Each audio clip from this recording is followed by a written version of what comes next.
Hello दोस्तों, स्वागत है आपका मेरे YouTube channel Tiwari education centre में। आज हम पढ़ेंगे क्लास 10 का chapter 3 metal and non metals में केमिकल प्रॉपर्टीज ऑफ मेटल का मेटल रिएक्ट विद वाटर, मतलब धातु की जल के साथ अभिक्रिया।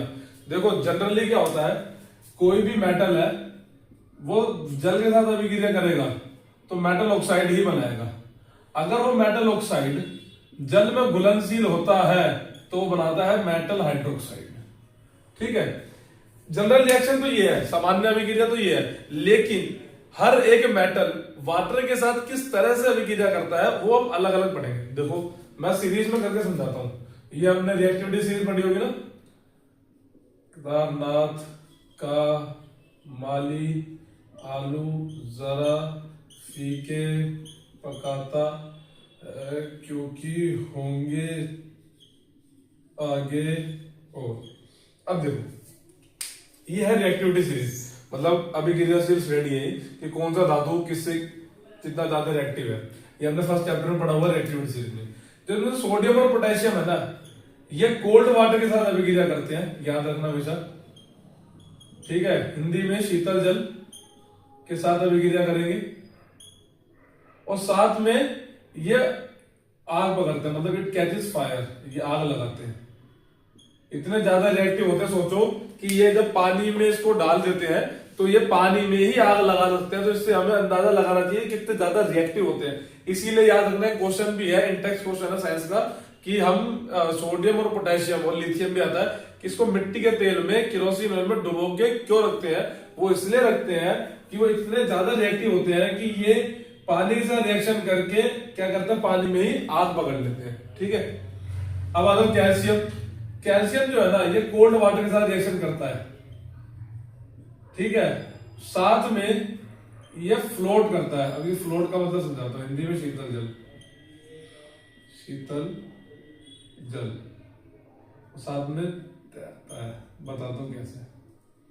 देखो जो कैल्शियम है ना, वो जल के साथ अभिक्रिया करेगा तो बनाता है कैल्शियम हाइड्रोक्साइड। क्या बनाएगा?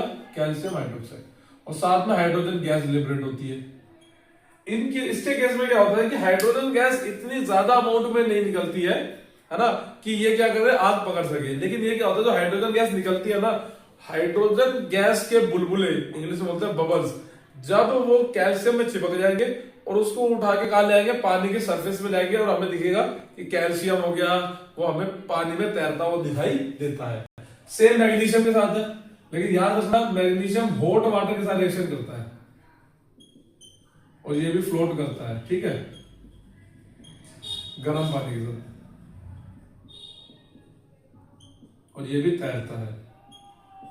तैरने का जो फंडा है वो सेम ऐसे ही है। अब देखो हॉट वाटर और कोल्ड वाटर में फर्क समझो। सोडियम, पोटेशियम और कैल्शियम ठंडे पानी के साथ अभिक्रिया कर रहे हैं, इसका मतलब ये है कि हमें उनको एनर्जी देने की जरूरत नहीं है। लेकिन जैसे ही मैं मैग्नीशियम पे आता हूं तो वो गर्म पानी से रिएक्शन कर रहा है। इसका मतलब ये हो गया कि मुझे एनर्जी देनी पड़ रही है, मतलब मुझे वो रिएक्शन करवानी पड़ रही है। ठीक है, ये फर्क होता है।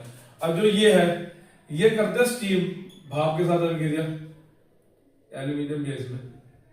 ठीक है, और जितने ये मेटल है, ये किसी भी तरह के पानी के फोम के साथ रिएक्शन नहीं करते हैं।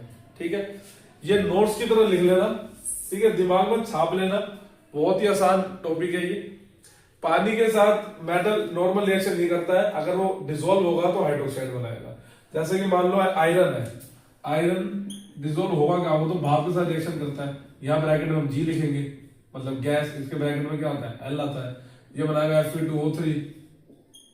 ठीक है, और ये जो है मेटल ऑक्साइड, ये मेटल हाइड्रोक्साइड नहीं बनेगा। क्यों? क्योंकि ये पानी के साथ डिसॉल्व नहीं होता है। ठीक है, याद रखना, दोबारा समझा रहा हूं। सोडियम पोटेशियम ठंडे पानी के साथ आग पकड़ेंगे, कैल्शियम ठंडे पानी के साथ लेकिन ये तैरेगा, मैग्नीशियम हॉट वाटर के साथ ये भी तैरेगा, एल्यूमिनियम से लेके लेड तक ये भाप के साथ अभिक्रिया करेंगे, ना कोल्ड वाटर ना ही हॉट वाटर, ये स्टीम के साथ। मतलब इसमें मुझे एनर्जी ज्यादा देनी पड़ रही है। और ये जो जितने भी नीचे लो रिएक्टिव वाले होते हैं, ये किसी भी तरह के पानी के साथ अभिक्रिया नहीं करते हैं। ठीक है, बहुत छोटा टॉपिक है, एक आधी रिएक्शन पेपर में आती है। ठीक है, ध्यान से पढ़ लेना। कोई डाउट हो तो कमेंट सेक्शन में आप मेरे से पूछ सकते हैं। और आपने अभी तक मेरा चैनल सब्सक्राइब नहीं किया तो प्लीज इसको सब्सक्राइब कर ले और वीडियो को लाइक करें। Thank you.